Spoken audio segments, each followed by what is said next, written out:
Hi there and welcome to the 7-day Pilates for Core Challenge. My name is Leela. I'm going to be taking you through the program. This little brief introduction is just to give you an idea of what to expect, a couple of hints and tips to help you through the program. So the program is progressive over the 7 days. It will get a little bit harder each day. That said, every workout is suitable for beginner or more experienced because each exercise will start at beginner level.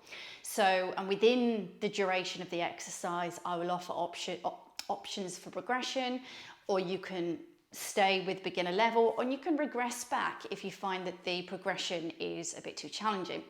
The main aim really is to get through the session and to go at your pace. For the same reason, I'm not moving to the beat of the music. So we've not got music accompanying each repetition because I feel that again puts people under pressure to move at a certain pace. So the music will just be background music. Don't worry about moving at my pace, just move at your own. Take a rest when you need to. You know, if you're new to this, you might find it challenging at first. The more you do it, the easier it will get, trust me. And lastly, the breath. I get asked about this a lot. People get really stressed with the breath because the teacher will be saying breathe in and they're breathing out and they get all in a muddle. My best advice to you is to not overthink it, just to make sure that you breathe. Okay, so obviously there is a risk if you withhold the breath for too long, you're going to get faint. So make sure that you just keep reminding yourself to breathe. I do cue the breath occasionally, but generally I just let people go with their own breath. If you're a beginner to Pilates, if this is all new to you, it's just another added challenge, an added complication.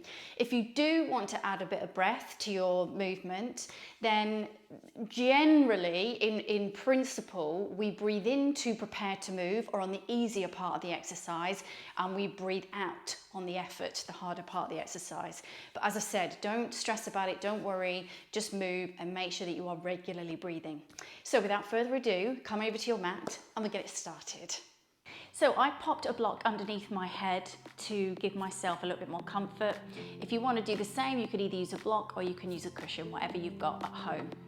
So we're going to start down on our back. We've got the feet flat to the floor and the knees raised. So we're going to do a little bit of a warm up for the core first of all.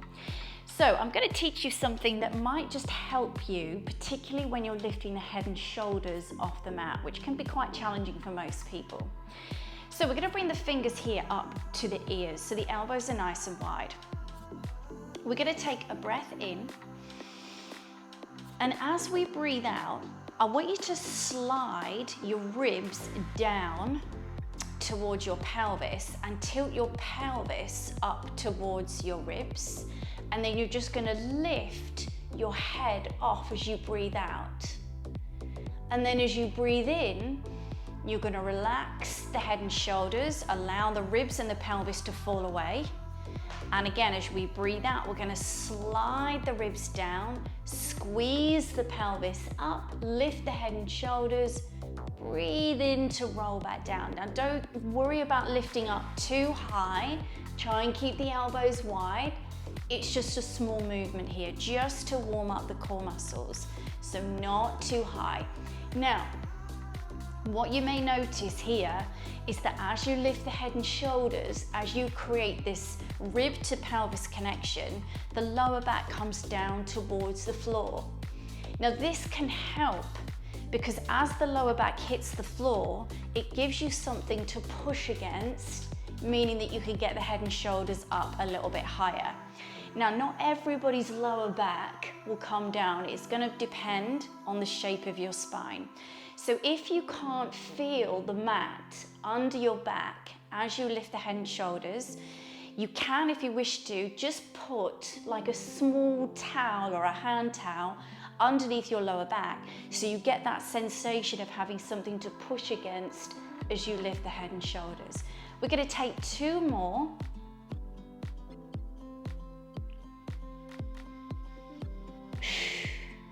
Good, well done. Now we're going to do just the obliques. So you're going to keep your left elbow down on the floor.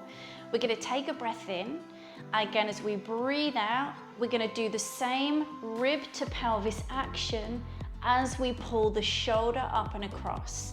Now I tend to say shoulder here rather than elbow because I would encourage you to keep the chest open. I often see people pulling the elbow across here. You don't need to do that. Yeah, just keep the elbows wide and just lift the head and shoulders. And this process of squeezing the ribs to pelvis engages the core muscles a little deeper. Good. Again, breathing out to lift, breathing in to lower down. Breathing out to lift. Now, don't wait for me to stop you. If you find that you're getting too tired and I'm still going, but you want to stop, you can stop. You've got to work to the right level for you. Now, let's go over to the other side. Right elbow down. And again, we take a breath in. And as we breathe out, and again, breath in lower. Breathe out. And again, breath in lower. So again, bringing that shoulder up, trying to avoid pulling the elbow across, keep the elbows nice and wide. This gap between the chin and the chest. I would say, imagine you've got like an orange underneath your chin, and obviously you can't drop your chin, otherwise you're gonna squash your orange. Good, well done. One more. Good, well done. Now, if you feel you need a little stretch here, I quite like to bring my knees up into my chest, but not everybody has the same kind of stretch. You might want to rock your knees from side to side. You might also want to just lengthen the arms and legs and stretch through the core. So we're going to move into our first exercise now. We're going to bring the legs up here into tabletop. Now, this is one of my favorite core exercises in Pilates. It is really challenging, and yet it doesn't look like you're doing that much. Now again, we've got these ribs to pelvis. Again, it just gives us something to push off from. You've got a 90-degree angle in the knees, your arms are down by your side. Now, level one, we're gonna take a breath in, and as you breathe out, you're gonna hinge forwards from your right hip about halfway. You're gonna take a breath in as you pull the leg back, breathe out as you hinge forwards with the left leg, and again, all the way back. So we're just hinging forwards, feeling the weight of the leg, creating that resistance for the core. Keep a light point in the toes. Now, a common mistake that people make with this exercise is that they bend at the knee. So I want you, again, your orange that was under your chin, you've now got one each behind the back of the knee. So as you hinge forward, you can't bend the knee.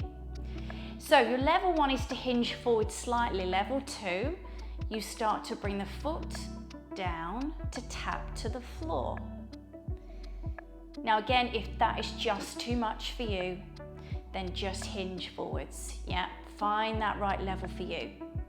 Again, breathing in to bring the leg back up. If you want to practice your breath, breathing out to tap forwards.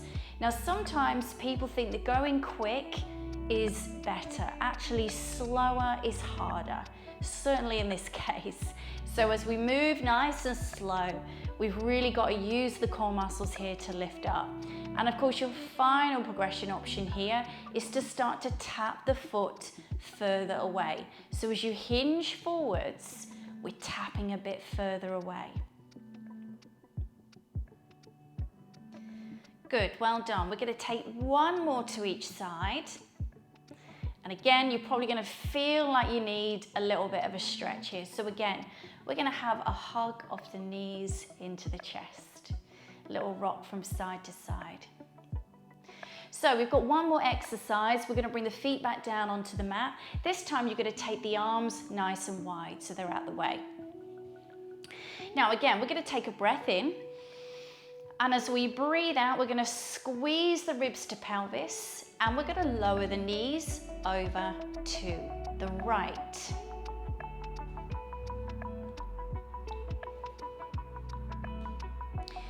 We're going to bring the knees and the ankles together. Arms are nice and wide. We're going to take a breath in.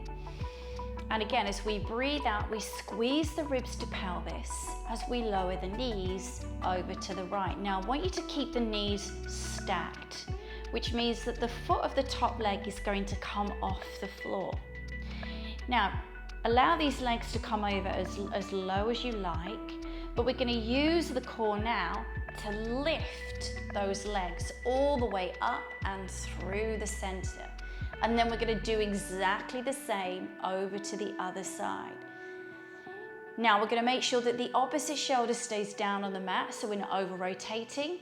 We're not using any momentum. We're just using the strength of our core to control the legs lowering down and to control them lifting up. Now, this is your level 1. Level 2, we bring the legs back up to where they were for the previous exercise. Now, if you want a small gap between the knees here is fine, or you can keep them together. And again, we slowly lower down. Again, keeping the opposite shoulder down on the mat. Lifting those legs up through the center, nice and slow. Very easy to default to using momentum here, so try and avoid that. Try and keep that movement, that strength coming from the core, nice and slow. Now again, if you want a little bit more challenge here, as you bring the legs over to the side, we take the bottom leg out, little leg kick. This is going to add a little bit more challenge. Again, we bring the legs back to the center, and again we do the same over to the other side. I'm going to have the wall in the way here, so I'm not going to be able to kick out quite so far. Now again, at any point, if it's too much with the legs lifted, and this is quite common for people that they get partway through this, they need to bring the feet back down. That's absolutely fine, yeah? Again, you're just building up over time. As the muscles get stronger, you'll be able to keep the legs up throughout. Good, well done. We're gonna take one more to each side. And then we're gonna have a hug of the knees into the chest. So again, a little hug, little rock from side to side. So I'm hoping you can feel that. Yeah, just 10 minutes of core work, but we've covered everything there. We've covered all of the torso, the front, the back, the obliques, the core. We've had a real rounded workout for the core muscles. So hopefully you can feel that as a bit of a challenge. And then we will be back tomorrow for some new exercises. See you then.